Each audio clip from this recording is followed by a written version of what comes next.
बहुत शुक्रिया आपका तमाम जानकारी के साथ जुड़ने के लिए। आगे बढ़ते हैं और इस बीच आपको राजस्थान के जयपुर से बड़ी खबर बता दें, जहां बकरीद से प्रशासन की सख्त गाइडलाइन निकलकर सामने आई है। बकरीद से पहले गाय, बछड़े और ऊंट की कुर्बानी पर पूरी तरह प्रतिबंध लगा दिया गया है।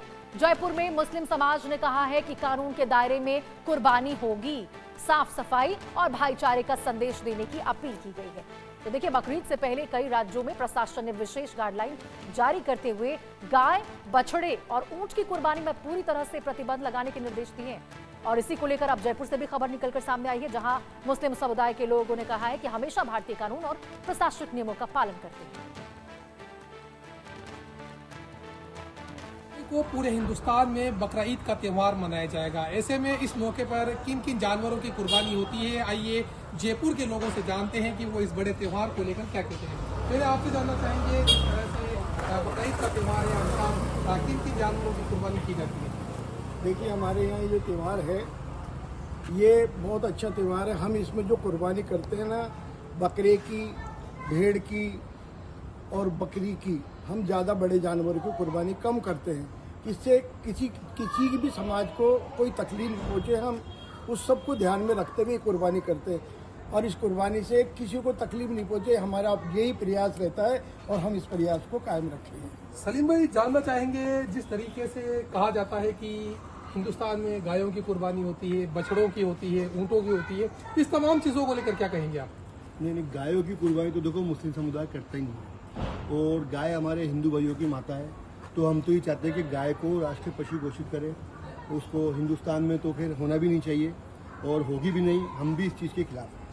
क्या कुछ आप संदेश मैसेज देना चाहेंगे, बुजुर्ग होने के नाते बड़ा त्यौहार है, साफ सफाई को लेकर, जानवरों की कुर्बानी को लेकर? क्या हमें कुर्बानी करें और करनी भी चाहिए, हम लोग कुर्बानी करते हैं, लेकिन इस चीज़ का हमें बहुत ज़्यादा ख्याल रखना है कि अपने घरों के आगे, अपने कॉलोनी मेलों में सफाई रहे। सफाई का बहुत ज़्यादा ख्याल रखें, जिससे किसी धर्म को तकलीफ ना पहुँचे। बिल्कुल, कहा जा सकता है कि जयपुर की जनता है ये मैसेज, ये पैगाम दे रही है कि जिस दिन कुर्बानी का त्यौहार होता है उस दिन न तो जयपुर, राजस्थान, हिंदुस्तान में गायों की कुर्बानी होती है, न ही ऊँटों की होती है और न ही बछड़ों की होती है, क्योंकि ये तमाम जो जानवर हैं वो हमारे हिंदू समुदाय के लिए काफ़ी अहम है। बहरहाल, जयपुर की सरजमी से एक बड़ा मैसेज दिया गया है कि इस त्यौहार के मौके पर पाकी यानी पवित्रता और साफ सफाई का विशेष तौर पर ख्याल रखा जाए, ताकि हमारे दूसरे धर्म के लोगों को कोई परेशानी का सामना नहीं करना पड़े।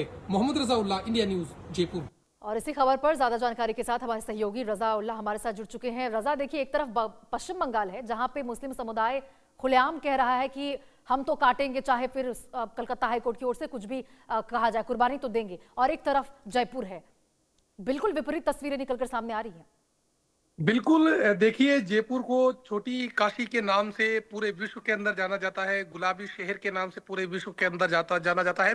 खासतौर पर यहाँ पर मुस्लिम समुदाय की बात की जाए तो आपसी सौहार्द की जो मिसाल है वो राजस्थान की राजधानी जयपुर के अंदर देखने को मिलती है।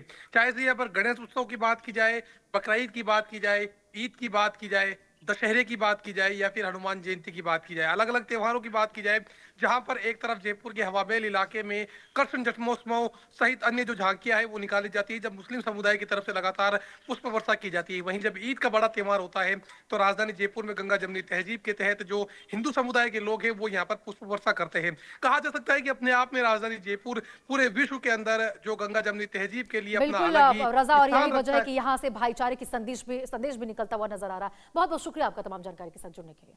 आगे बढ़ते हैं और इस बीच आपको बता दें, ईद से पहले दिल्ली सरकार की भी सख्त गाइडलाइन निकलकर सामने आई है। दिल्ली सरकार की ओर से भी साफ तौर पर कहा गया है, बकरीद से पहले दिल्ली सरकार ने कहा है निगरानी बढ़ा देंगे, अवैध पशुवध के खिलाफ सख्त कार्रवाई की जाएगी।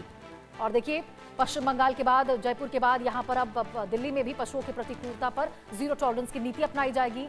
मंत्री कपिल मिश्रा ने अधिकारियों को आदेश दिए हैं, नियम तोड़ने वालों पर तुरंत कार्रवाई के निर्देश दिए हैं। अधिकृत स्थानों पर कुर्बानी की अनुमति दी गई है। कपिल मिश्रा ने क्या कुछ कहा है, सुनिए। त्योहार बकरीद के लिए दिल्ली सरकार के विकास मंत्रालय के द्वारा कुछ इंस्ट्रक्शंस जारी की गई हैं, जो मैं आपके सामने रख रहा हूं। बकरीद के त्योहार के अवसर पर दिल्ली में गौवंश, गाय, बछड़ा तथा ऊंट व अन्य प्रतिबंधित जानवरों की कुर्बानी पूरी तरह से गैर कानूनी है और ऐसा करने पर या ऐसा करने की कोशिश करने पर आपराधिक मामला दर्ज किया जाएगा, कानूनी कार्रवाई की जाएगी। इसी के साथ साथ सार्वजनिक स्थानों पर सड़कों में, गलियों में, सार्वजनिक स्थलों पर कुर्बानी भी पूरी तरह से प्रतिबंधित है। इसकी अनुमति नहीं है और ऐसा करने वालों पर भी कानूनी कार्रवाई की जाएगी। तो आप सुन रहे थे मंत्री कपिल मिश्रा को साफ तौर पर संदेश दे रहे थे कि जो भी खुले में यहाँ पर गाय की कुर्बानी करता देता हुआ नजर आएगा उसके खिलाफ सख्त कार्रवाई की जाएगी। बाकी तमाम गाइडलाइंस आप सुन रहे थे। इसी के साथ खबरों का सिलसिला लगातार जारी रहेगा। फिलहाल रुकते हैं छोटे से ब्रेक के लिए।